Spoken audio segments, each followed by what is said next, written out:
så kunne hun godt se, at det var en livsfarlig modstander, hun stod overfor.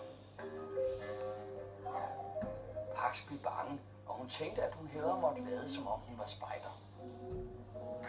Da den vrede dame pillede ved Pax's hals, fik hun pludselig opkastningsfornemmelser. Det var alle de kogler, hun havde spist.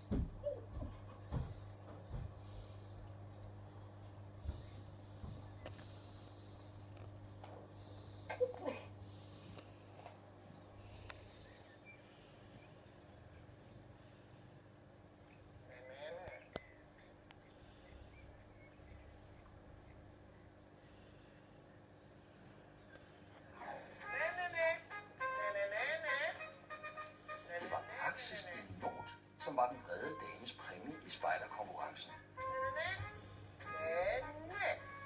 Og det første, de skulle, var at binde knob. Pax anede ikke, hvad der skulle ske. Hun skulle vinde sin egen dingenot. Det var helt sikkert.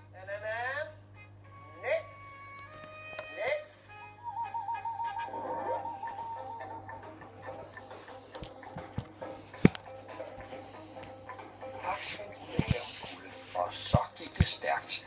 Hun bandt i fart alle de knop, hun havde lært i legestuen hjemme på Lysager.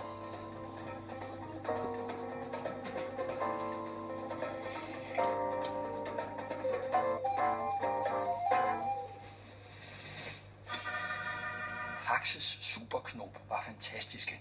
Den vrede dame havde aldrig set noget lignende.